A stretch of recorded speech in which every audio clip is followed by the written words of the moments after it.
All right, y'all, welcome back to the show. It's Anti-War Radio. I'm Scott Horton, and on the line is Gareth Porter, an investigative historian and journalist. And he writes for Interpress Service, IPSnews.net, and, of course, antiwar.com, original.antiwar.com/Porter. Welcome back, Gareth. How are you? I'm fine, Scott. Thanks again for having me on. Well, thank you very much for joining us. I really appreciate you coming on all the time and telling us what for. And by the way, what is the deal anyway? Talks have been scheduled for, I guess, the third week in May. And at these talks, perhaps we will see the beginning of the end of the manufactured crisis of Iran's nuclear program, and then we won't have to listen to this crap or complain about it anymore. Is that right? Maybe. Is it possible? Could it really be true, Gareth? But I wouldn't count on it. I certainly wouldn't rely on David Ignatius as a source to tell us that the way has already been smoothed to an agreement. That is a very good piece of evidence from my point of view that is not true. That's not true at all. Yeah, well, it does indicate that somebody powerful wanted him to tell us that. That's all you can tell from it. But why did they want him to tell us that if it's not true? I can't tell you the reason why he's being told that there's a script here. I mean, of course, they didn't literally mean there's a script. But wait. Hold on. Tell everybody what we're talking about. David Ignatius, he's the mouth of the establishment. High-level Pentagon or CIA people talk to him and tell him what to write in the Post, and everybody knows that. And so he wrote this thing saying, hey, everybody, the deal's already pretty much made. We're just going through the motions of it. Takes a few weeks now, but we got a deal now. They're going to close down the COM facility and stop enriching uranium beyond 3.6% or whatever it is, and then it'll all be good after that. Okay, I'll tell you my suspicion. I don't know. I obviously don't know for sure, but I have a suspicion that this is a posture being adopted by the Obama administration going into the talks that seeks to say, okay, here's the deal that we've bruited to the Iranians. We have reason to think that they like it, that this is the way things are going to go.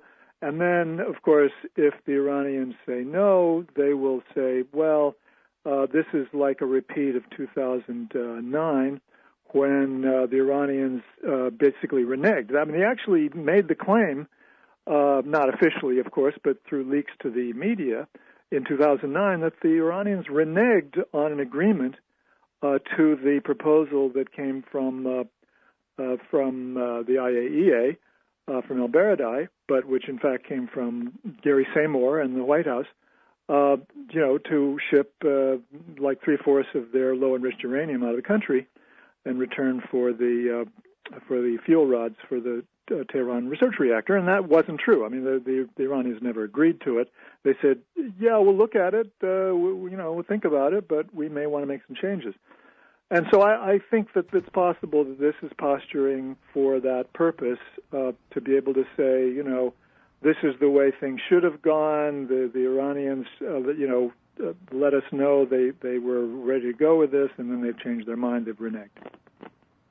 So, in other words, they're betting that nothing's going to come of this, even though, I mean, the deal really is that they have to, the IAEA has to be able to verify the non-diversion of their declared nuclear material, basically is what they claim they're after in the first place. That's the concession they need from the Iranians, what they've had all along. I mean, why can't they just make a deal and shut up already?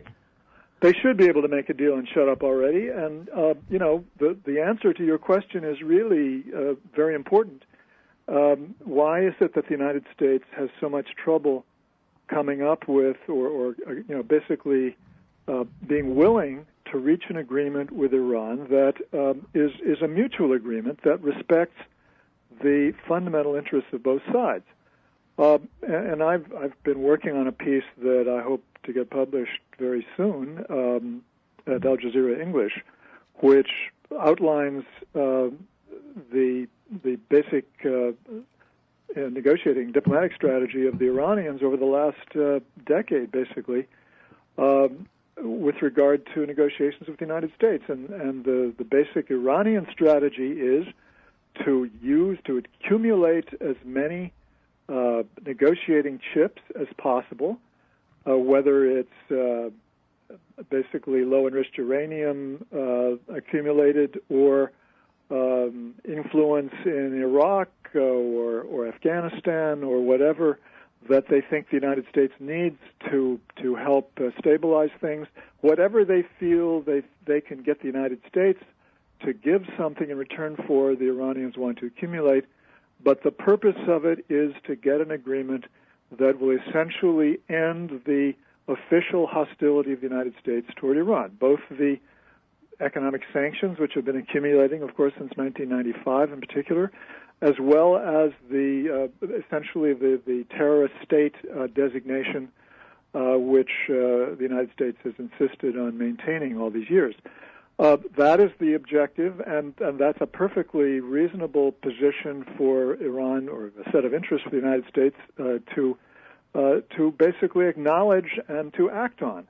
But the fact is that there are some big hang-ups in Washington with the national security state about agreeing to anything like that, and I think the chances of the United States doing so at this stage of its history are minimal.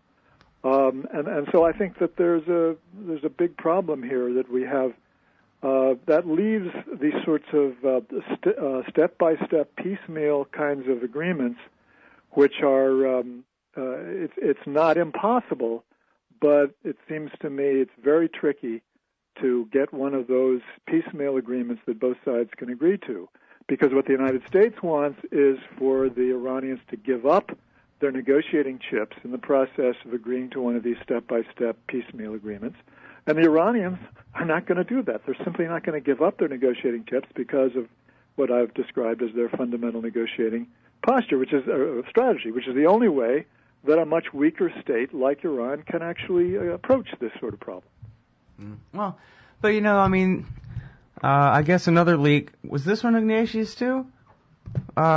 I think it was, that Obama had told the Iranians through the Turks that he really was ready to recognize their enrichment of uranium to electricity grade, which, this has really been at least implicit in the deal that Obama was offering since 2009. Sure. We really only want to verify that it's not a weapons program, but we're okay with enriching for electricity, which is, contra John Bolton and the policy of Condoleezza Rice and George Bush, right?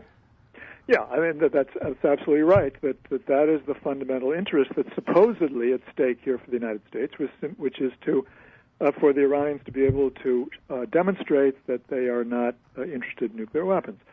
The Iranians, of course, have been saying all along that, yes, they're perfectly willing to do what is necessary to demonstrate that. And in the past, for example, when they were negotiating with the Europeans in 2005, 2006, before they closed them down, the Iranians were offering very strict limits on the number of centrifuges, which I think I've said this before, but I'll say it again. That looks like a very good deal right now. But the Europeans and, of course, behind them, the Bush administration, they weren't interested. And, of course, we know that the Bush administration really wanted regime change. They were not interested primarily in the nuclear weapons issue at that point. So, this whole problem of reaching agreement with Iran is mired in a history of U.S. aggressive policy toward Iran, essentially. Well, and they seem so stressed out by Iran's, increase of power and influence in the region lately. Do you think that in Washington, D.C., there's much self-awareness about, how much their power and influence has increased in the region lately, and maybe some of the causes for that effect? I think what you're asking me is, do they admit that basically it's because of U.S. aggressiveness in the region that Iran has been able to become much more influential in the region? Very good question. I think, that there's a growing basically admission that that's the case, very much against the wishes of the national security state. They'd rather deny it. Cool. Well, that's good news at least. We'll be right back with Gareth Porter after this, everybody. All right, y'all. Welcome back to the show. It's Anti-War Radio. I'm Scott Horton. I'm talking with the great Gareth Porter from Interpress Service, IPSnews.net, and original.antiwar.com/Porter And in fact, that's a lie, because his articles are reprinted all over the friggin' place, because people say, hey, here's a guy who's on the right track when they read his great stuff. All right, so now we're talking about the talks toward the taking of talks that took place the other weekend before last there, and the talks that are supposed to happen in May, and all the obstacles for a real deal to be worked out, even if you accept the premise of what a crisis Iran's nuclear program is, we have a solution right in front of us, and we're still not going to get it, I guess, is what you're telling us, huh, Gareth? Well, it's very difficult to know exactly what these people are thinking. We have only a few clues. It's insufficient data in order to really draw a firm conclusion about what to expect. But, I think what we can know here, what we do know, is that the Obama administration and Israel have been engaged in a very big exercise for quite a while in coercive diplomacy. And the whole crux of the matter has been the Israeli threat to attack Iran, combined with these sanctions against the Iranian oil export sector. And, I've been on your show the most recent time. I talked about the fact that I was wrong about the Netanyahu threat to attack Iran. I think that now, having been in Israel and talked to some of these national security types, I am convinced that this is essentially a bluff, that Netanyahu has not really seriously had a plan to attack Iran, but that it has been an extremely helpful policy from the Netanyahu government's point of view to force the hand of the United States, to put pressure on the United States, to take a much more aggressive posture toward Iran, and to set up a situation where, of course, the Republican right has a chance to gain the White House and could, in fact, be prevailed upon to take the primary role in attacking Iran, which is what the Israelis really want, so that the retaliation doesn't fall on them.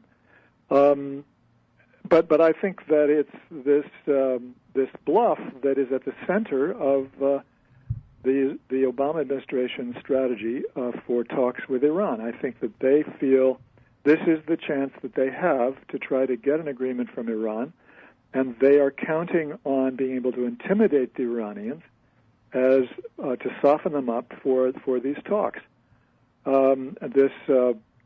This leak that we talked about at the top of the show to Ignatius certainly could be seen as consistent with that idea that the Obama administration is trying to practice coercive diplomacy against Iran, and that they feel they need to do that because, from their point of view, the only acceptable outcome is one where the Iranians give up enough of their low-enriched uranium so that they can say, oh, we've triumphed. This is a diplomatic triumph for the United States. Remember, in 2009, this is the way the Obama administration handled it. When they thought they had an agreement with Iran, they were trumpeting it as a diplomatic triumph, which was, of course, really stupid. If you know anything about the Iranians, you know that you never do that. And that could probably be one of the reasons the Iranians didn't want to have anything to do with that agreement, which is that the United States was already boasting that they had bested the Iranians, they had beaten them, they had forced them to accept U.S. terms. Mm-hmm. Well, Raymond Govern was on the show and pointed this out, and I don't know how I missed this, or maybe I didn't back then. I didn't go back and check or anything. I don't remember if you and I talked about this back then, but in October of 2009, Jandala was killing Iranian army officers. Yes. And as Ray McGovern pointed out, this was a really big deal within the different centers of power inside Iran, whether they were going to make a deal with us. And this was an Israeli operation to, throw a monkey wrench right into the thing, and apparently it worked. Well, there's no doubt that would have been noted by the national security officials in Tehran with great concern, and that could have influenced their view of both the timing and the content of their negotiating position in the talks with the P5+1 at that point. I know that the Iranians are very sensitive both to the behavior of the United States and Israel when either of them does something aggressive that causes the Iranians to back off of any concession, and if the United States makes a demand, if it speaks peremptorily to Iran, if it makes a statement that assumes that the United States has the right or the ability to command the Iranians to do something, then they'll do exactly the opposite. And I know for a fact that has happened, for example, specifically in the case of when the United States wanted the IAEA to go to visit, to inspect the GUM site in 2009. The Iranians had planned to let the IAEA inspect immediately, but when the United States demanded it, they backed off and said no, and then the IAEA had to wait until Baradei went and asked politely, and then they said yes. So those are the dynamics of negotiating with the Iranians, who are extremely prickly and sensitive about both words and deeds. Mm. Well, and, we talked to, was it Peter Jenkins, the former UK ambassador to the IAEA, and I know that you've talked with him as well, yes. Written about him. And he said that, all things being equal, he was pretty confident that he and some of his colleagues who are, well-versed in these types of things, they could sit down and hash out an agreement. It was, perfectly reasonable. I have think no that they doubt could. that a well-meaning group of diplomats who are not held back by political considerations such as we have. Right, the all-important all things being equal means the politicians have to shut up and let them do it. That's right. Yeah. There's no doubt that they could reach an agreement quite quickly with the Iranians. When I say quickly, I mean within a matter of weeks, because I think you'd have to deal with a large number of issues which are tricky. But with goodwill, these things can definitely be negotiated. I have no doubt about that. Mm. All right, now I'm sure you saw this. Ehud Barak would like to see the fall of Bashar Assad. I guess we already knew that, but here he said, yeah, that would be very positive. Wouldn't you love that? On CNN. What do you make of that? Well, here's what interests me. It's obvious that the that the Israelis are very eager to see some regime change in Syria. And what's interesting is that Dan Meridor, the vice premier of Israel, was just interviewed the other day, and the interviewer, which was Al Jazeera English, was saying something about the Israeli viewpoint about Iran, and how it wasn't really accurate to talk about the Iranians being so wanting to destroy Israel and so forth. And Meridor said, well, there's no other case in the Middle East where a country has declared another state to be illegitimate.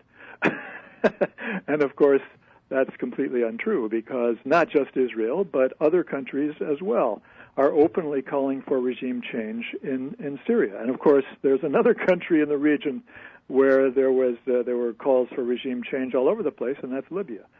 So, I just find that there's another double standard here that hasn't been talked about but needs to be discussed.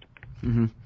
Well, now, as soon as the Libya thing started, I just knew that we're going to be bogged down in that thing for 20 years. And I've been a little bit more hesitant to say the same thing about Syria. It doesn't quite, seem that way, feel that way, quite yet. Maybe only because I'm just assuming there's a bit more, maybe I have a little bit of indications here and there that there's a bit more hesitance inside the Pentagon, inside the national security state, as we talked about before. Hillary Clinton just sort of, I guess told ABC News that, actually, you know what, Al-Qaeda and Hamas are on the side of the revolution there in Syria too, and I think maybe we need to look twice at this. There's a lot more hesitation. Hesitation on this. But what do you think, though? They're already, rolling down that hill, it seems like. And especially if that's what Israel wants, too. Which I would have thought they would be the most hesitant for having even more instability on their borders right now, but there you go. Yeah, I don't think we're going to do this for Israel. That's not going to happen. I think that it would reflect, if it were to happen, it would reflect more the interests of the national security state itself, particularly those people who are close to or wrapped up with NATO. I mean, NATO is a very major interest group in the national security state of the United States, and of course it was NATO that really was carrying the ball primarily in Libya and pulled the United States into that war. So if it were to happen in Syria, I would expect it would be roughly similar dynamics. That it would be, our friends abroad who are on the front lines, already intervening in Syria. And our friends, meaning the kingdoms, the dictatorships of Qatar and Saudi Arabia. Well, it's dictatorships. And the Turks too, I guess. The Turkish, definitely, and also Europeans. I mean, there's very good reason to believe that there are already troops there representing European states, British particularly, French and British. Mm-hmm.